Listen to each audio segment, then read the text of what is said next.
if I start to listen to these people and start to let them decide how I should behave and what I should do, then this is not my life, it's theirs. I treat my career, my work here, I treat it as a job, so I don't get emotionally attached to people from here. Jim Carrey said a very nice thing. He said, I might not quote him correctly, but he said that I want everyone in this world to experience fame and money to know that that is not what life is about. So I am a very, very true believer in that. एक टाइम था जब अनुष्का बॉलीवुड की biggest hits like PK and Sultan का part होती थी, और एक आज का टाइम है जहां as a leading lady Anushka की पिछली 5 फिल्में फ्लॉप रही। एक टाइम था जब वायरअप एंड धर्मा जैसे बड़े प्रोडक्शन हाउसेस अपनी हर बड़ी फिल्म में अनुष्का को लेते थे, और एक आज का टाइम है जहां कोई भी प्रोड्यूसर अनुष्का को मूवीज ऑफर नहीं कर रहा है। इवन लास्ट 3 फिल्में जो अनुष्का को ऑफर हुई थी वो भी मिस्टीरियसली सेल्ड हो गई। तो इसलिए आज की इस वीडियो का पर्पस ये पता लगाना है कि आखिर क्यों अनुष्का ने अचानक से बॉलीवुड को छोड़ दिया। अब क्या विराट कोहली ने बॉलीवुड छोड़ने के लिए फोर्स किया था, या बॉलीवुड से दूरी बनाने के पीछे कोई और ही वजह है? I treat my career, my work here, I treat it as a job, so I don't get emotionally attached to people from here. Really? Yeah, I have no attachment. तो अनुष्का ने बॉलीवुड छोड़ा या छुड़ाया गया उस पे तो हम बात करेंगे ही, साथ ही साथ हम आपको ये भी बताएंगे कि कैसे जब अनुष्का बॉलीवुड में आने वाली थी तब एक पावरफुल बॉलीवुड पर्सन ने अनुष्का का करियर शुरू होने से पहले ही खत्म करने की साजिश रची थी। और हम उस टॉप बॉलीवुड एक्ट्रेस की भी बात करेंगे जिसने अनुष्का शर्मा के करियर को डिस्ट्रॉय करने का ट्राई किया था। तो आखिर किस रीजन की वजह से अनुष्का ने बॉलीवुड छोड़ा, उससे पहले हम आपको उनकी बॉलीवुड में आने की जर्नी बताते हैं। तो Anushka Sharma was born on 1 मई 1988 इन उत्तर प्रदेश। भगवान राम के शहर अयोध्या में अनुष्का का जन्म होता है, और उनके पापा अजय कुमार शर्मा एक बड़े आर्मी ऑफिसर होते हैं। वहीं उनकी मां असीमा शर्मा एक होम मेकर होती है। अब अनुष्का भले यूपी में पैदा हुई हो, बट उन्होंने अपनी अर्ली स्कूलिंग आसाम में सेंट मैरी नाम के एक स्कूल से की थी। और आपको एक शॉकिंग बात बताऊं, उस स्कूल में अनुष्का शर्मा की क्लासमेट हमारी माही भाई की वाइफ यानी कि साक्षी धोनी थी। तो आसाम में अनुष्का की प्राइमरी स्कूलिंग हुई थी, लेकिन आगे की पढ़ाई के लिए उन्हें बैंगलोर के एक आर्मी स्कूल में भेजा गया था, और फिर बैंगलोर में ही आर्ट्स स्ट्रीम से उन्होंने अपनी ग्रेजुएशन कंप्लीट करी थी। और अपनी ग्रेजुएशन कंप्लीट करने के बाद अनुष्का शर्मा को यह क्लियर हो गया था कि उन्हें मॉडलिंग ही करनी है या फिर जर्नलिज्म में घुसना है। तो अनुष्का ने पहले से ही मॉडलिंग में फोकस करना स्टार्ट कर दिया, और अपने मॉडलिंग करियर पे फोकस करने के लिए वो आगे जाके मुंबई शिफ्ट हो गई, और 2007 में लैक्मी फैशन वीक में वेंडल रॉड्रिक्स के लिए अपना रनवे भी डेब्यू किया। और उसी दौरान बॉलीवुड वालों की नजर अनुष्का शर्मा में पड़ी। फिर क्या था, आदित्य चोपड़ा ने अनुष्का को ऑडिशन के लिए बोला और उनसे पर्सनली मीटिंग भी की, और उस मीटिंग में इनविजिबल मैन आदित्य चोपड़ा ने अनुष्का के मुंह पे बोल दिया कि तुम उतनी ब्यूटीफुल नहीं हो जितना तुम्हें लगता है, इसलिए तुम्हें एक्टिंग में थोड़ा ज्यादा एफर्ट लगाना पड़ेगा। और यही नहीं, जब आदित्य चोपड़ा ने अनुष्का शर्मा को अपनी फिल्म रब दे बना दी जोड़ी के लिए साइन करने का सोचा और अनुष्का की पिक करण जौहर को दिखाई, तो उस टाइम पे करण जौहर वो पिक देख के आदित्य चोपड़ा को कहे कि अनुष्का को मूवी से निकालो यार, इसमें वो बात नहीं। और करण ने ऐसा इसलिए कहा क्योंकि वो इस फिल्म में किसी और एक्ट्रेस को रब दे बनानी जोड़ी में एसआरके के अपोजिट कास्ट करवाना चाहते थे। I totally wanted to completely murder Anushka Sharma's career, because when Aditya Chopra showed me her image, and I was like, no, mad or what? Why are you signing her? You're crazy. There's no need for you to sign this Anushka Sharma. There was another lead actress at that time who I wanted Adi to sign, and I was totally behind the scenes sabotaging her completely. और अनुष्का के career में ये पहली और आखिरी बार नहीं था जब बॉलीवुड से किसी ने उनका करियर डिस्ट्रॉय करने की कोशिश की हो। तो फ्यूचर में कौन सी एक्ट्रेस है जो अनुष्का के करियर को डिस्ट्रॉय करना चाहती थी, उसके बारे में हम आगे बात करेंगे। बट पहले हम अनुष्का शर्मा के आइकॉनिक डेब्यू की बात करते हैं। तो अनुष्का शर्मा वो लकी एक्ट्रेस बनी जिनको अपनी डेब्यू फिल्म रब दे बना दी जोड़ी में एसआरके और आदित्य चोपड़ा के साथ काम करने का मौका मिला। और ये वही फिल्म है जिसमें एसआरके खुद का भेष बदल के अपनी वाइफ को चीट करने पे मजबूर करते हैं, और ये देखते हैं कि क्या ये औरत मेरे ही साथ मिलकर मुझे ही चीट करेगी या नहीं। आई नो कि मेरी बातों का कोई सेंस नहीं है, बट वायर ने तो वैसे फिल्म बना दी और वो फिल्म ब्लॉकबस्टर भी हुई। हाँ, 31 करोड़ में बनी रब दे बना दी जोड़ी ने 157 करोड़ का कलेक्शन किया। तो 2008 में अनुष्का शर्मा ने रब दे बना दी जोड़ी जैसी ब्लॉकबस्टर फिल्म से डेब्यू करा, और उनके काम को सब लोगों ने बहुत ज्यादा प्रेज भी किया। अब इतनी बड़ी ब्लॉकबस्टर देने के बाद वैसे तो हर प्रोड्यूसर अनुष्का को अपनी फिल्म में कास्ट करना चाहता था, लेकिन अनुष्का चाह के भी किसी और प्रोड्यूसर के साथ काम नहीं कर सकती थी, क्योंकि अनुष्का ने वायरअप के साथ उनका वो फेमस 3 मूवीज वाला कॉन्ट्रैक्ट साइन किया था। और इस कॉन्ट्रैक्ट की वजह से ही अनुष्का आगे भी वायरअप के साथ बदमाश कंपनी और बैंड बाजा बारात जैसी फिल्में करती है। अब ये दोनों ही फिल्में काफी अच्छी थी, लेकिन इनमें से सिर्फ हिट बनी बैंड बाजा बारात। देखो, इस पॉइंट तक अनुष्का इंडस्ट्री में धीरे धीरे खुद को एस्टेब्लिश कर चुकी थी और अपनी हर फिल्म के साथ ऑडियंस का दिल भी जीत रही थी। साथ ही साथ बहुत सी कंपनी अनुष्का को ब्रांड एंडोर्समेंट के लिए अप्रोच कर रही थी। और कहा जाता है कि 2012 में अनुष्का की बढ़ती डिमांड को देख के दीपिका की पीआर टीम ने अनुष्का के अगेंस्ट एक नेगेटिव कैंपेन भी शुरू कराया था। और इस कैंपेन के दौरान ऐसी न्यूज स्प्रेड करी गई थी कि अनुष्का शर्मा अपनी फीस कम करके और धोखे से दूसरे एक्ट्रेसेस की ब्रांड डील्स अपनी तरफ खींच लेती है। सोर्सेस की माने तो एक 2-व्हीलर कंपनी के लिए हाल ही में ब्रांड एम्बेसडर बनी अनुष्का ने ब्रांड वॉर में अपनी स्पीड कुछ ऐसी बढ़ा ली कि दीपिका पीछे रह गयी।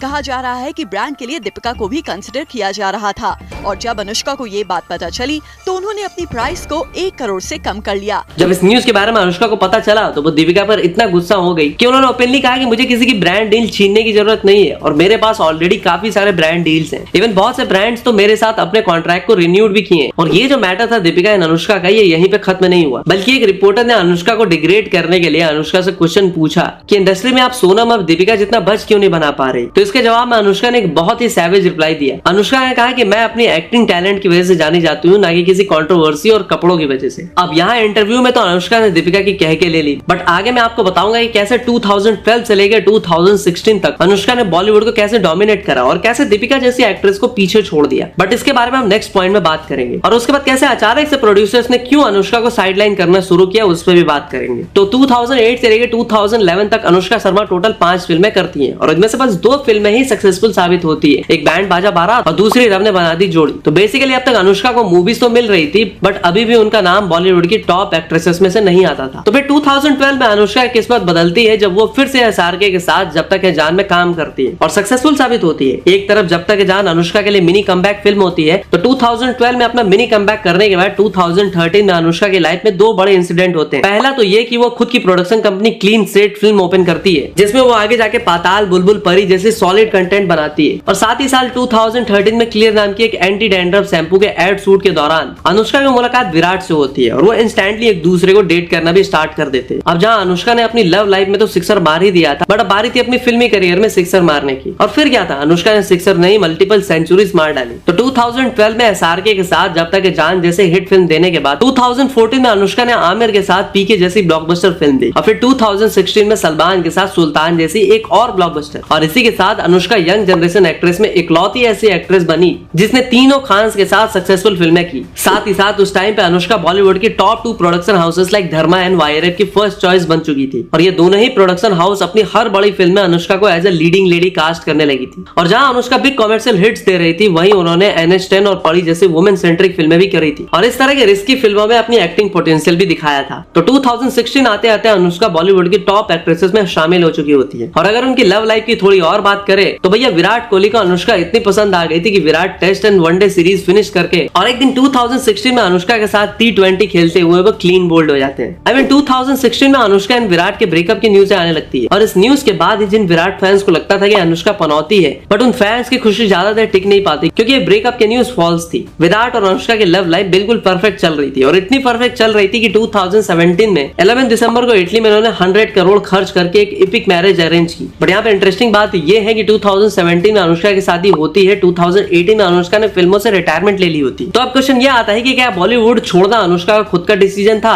या फिर विराट कोहली ने उनको बॉलीवुड छोड़ने के लिए मजबूर करा था, और क्यों अचानक से बॉलीवुड ने अब अनुष्का को साइडलाइन करना शुरू कर दिया था। साथ ही साथ हम अनुष्का के उन बिग प्रोजेक्ट्स पे भी बात करेंगे जो मिस्टीरियसली सेल्ड हो गई थी। तो देखो, अगर बात करें कि अनुष्का शर्मा ने बॉलीवुड क्यों छोड़ा, तो ऐसा होने के मल्टीपल रीजंस है। जो सबसे मेजर रीजन है वो ये है उनकी लास्ट कुछ मूवीज का बॉक्स ऑफिस पर ना चलना। देखो 2016 तक अनुष्का शर्मा करियर अपने पीक पर था और 2016 में ही अनुष्का शर्मा अपने करियर की लास्ट हिट देती है और 2016 के बाद अचानक से अनुष्का की मूवीज फ्लॉप होना शुरू हो जाती है। 2016 के बाद ही अनुष्का ने एज ए लीडिंग लेडी 5 फिल्में की थी और पांचों की पांचों फिल्में बॉक्स ऑफिस पर फ्लॉप रही थी और इन 5 फिल्मों में से जीरो एंड हैरी मेट सीजल जैसी बड़ी फिल्में भी शामिल थी। और बाकी बॉलीवुड का नेचर तुम्हें पता ही होगा, यहाँ एक नेपो किड की अगर 10 फिल्में फ्लॉप हो जाए तो उसको काम मिलते रहता है, बट अगर कोई आउटसाइडर की कुछ फिल्में फ्लॉप चली गई तो बॉलीवुड उसको साइडलाइन करने लगता है। एंड आई थिंक यही सेम चीज हुई अनुष्का के साथ। अब देखो, बहुत से प्रोड्यूसर अनुष्का की back to back movies flop होने की वजह से उनको काम नहीं दे रहे थे। इवन जो मूवीज अनुष्का को ऑफर हुई थी वो भी बहुत ही मिस्टीरियस वे में सेल्ड हो रही थी, जैसे कि वाईआरएफ की मेगा बजट फिल्म पानी में अनुष्का एंड सुशांत सिंह राजपूत होने वाले थे और कुछ रिपोर्ट्स के अकॉर्डिंग ये फिल्म 2020 तक रिलीज भी होने वाली थी, बट डायरेक्टर शेखर कपूर और आदित्य चोपड़ा के बीच क्रिएटिव डिफरेंसेस की वजह से वाईआरएफ ने इस फिल्म को बंद कर दिया और इस फिल्म के अलावा अनुष्का के लाइनअप में 2 और फिल्में थी, झूलन गोस्वामी के biopic Chakda express and Canada, और ये दोनों ही मूवीज अनुष्का खुद अपने प्रोडक्शन हाउस के अंदर प्रोड्यूस करने वाली थी। अब पहले अगर चक दे एक्सप्रेस की बात करें तो अनुष्का ने इस फिल्म की काफी शूटिंग भी कर ली थी, इवन इस मूवी के कुछ प्रोमोस भी आ चुके थे, बट फिर अनुष्का का production house clean slate film and Netflix के बीच चक दे एक्सप्रेस का फाइनल आउटपुट को देखने के बाद कुछ लफड़ा हो जाता है, जिसकी वजह से ये फिल्म कभी कंप्लीट ही नहीं हो पाती और ना ही कभी रिलीज हो पाती है। और अगर कनाडा की बात करें तो इस फिल्म में अनुष्का, दिलजीत और अर्जुन कपूर होने वाले थे, बट कुछ अननोन रीजंस की वजह से ये फिल्म भी डब्बा बंद हो जाती है। और और जब अनुष्का की सारी मूवीज सेल्ड हो गई तो मार्केट में एक न्यूज आई कि अनुष्का अब अपने एक्टिंग करियर ज्यादा फोकस अब अपने प्रोडक्शन हाउस पे करेंगी। और एक तरफ से ये कोई बुरी न्यूज नहीं थी क्योंकि as a producer Anushka Sharma काफी सक्सेसफुल रही थी और उन्होंने बुलबुल, एनएस्टन, परी और पाताल लोक जैसी मूवीज एंड शोज भी बनाए थे। बॉलीवुड में नए टैलेंट को चांस भी दिया था। बट फिर कुछ टाइम बाद 2022 में एक और न्यूज आती है और वो न्यूज ये थी कि अब अनुष्का शर्मा अब एज अ प्रोड्यूसर भी मूवीज में उतना इन्वॉल्व नहीं रहेंगे। अनुष्का शर्मा का जो प्रोडक्शन हाउस है क्लीन स्टेट फिल्म्स, उसको अब अनुष्का के ब्रदर्स करने शर्मा हैंडल करेंगे। एंड आई थिंक अनुष्का के इस डिसीजन ने क्लियर कर दिया था कि अब वो बॉलीवुड से दूर जा चुकी है। बट अगर मैं आपसे पूछूं कि मैंने जो बातें बताई उसके बेसिस पे अनुष्का का बॉलीवुड छोड़ने का एक्चुअल रीजन क्या था, तो आई एम श्योर कि मोस्टली लोग यही कहेंगे कि अनुष्का की मूवीज बॉक्स ऑफिस पे चल नहीं रही थी, नई मूवीज उनको बॉलीवुड से ऑफर नहीं हो रही थी, इसलिए उनको मजबूरन बॉलीवुड छोड़ना पड़ा। तो ये एक रीजन हो सकता है। बट यहाँ पे एक और रीजन है जो मुझे थोड़ा और जेन्युइन लगता है और वो रीजन ये है कि अनुष्का ने सालों पहले एक इंटरव्यू में यहाँ तक कहा था कि जब उनकी शादी हो जाएगी तो वो मोस्ट प्रोबेबली बॉलीवुड फिल्में करना छोड़ देंगी। तो आई थिंक अनुष्का का बॉलीवुड से अचानक गायब हो जाना उनकी मूवीज के फ्लॉप होने की वजह से नहीं, बल्कि बॉलीवुड छोड़ने का डिसीजन अनुष्का ने पूरे होशो हवास में लिया ताकि वो अपने 3 बच्चों आई मीन 2 बच्चे और विराट कोहली को संभाल सके और शादी के बाद अपनी फैमिली का ध्यान रख सके। और मुझे लगता है कि अपनी फैमिली का ध्यान रखने के लिए किसी भी एक्ट्रेस का बॉलीवुड छोड़ना कोई बुरी बात नहीं है और ना ही कोई नई बात है। तो बहुत सी ऐसी भी एक्ट्रेसेस हैं जो शादी के बाद शॉकिंग रीजन की वजह से बॉलीवुड से गायब हो गई। तो अगर आपको उन एक्ट्रेसेस पे भी वीडियो चाहिए तो कमेंट सेक्शन में अपनी विश लिख के भेजो। तुम्हारी विश स्लैडर फैक्ट्स की टीम डेफिनेटली पूरा करेगी। तो मैं मिलता हूं तुमसे अगली वीडियो में, तब तक के लिए हर हर महादेव।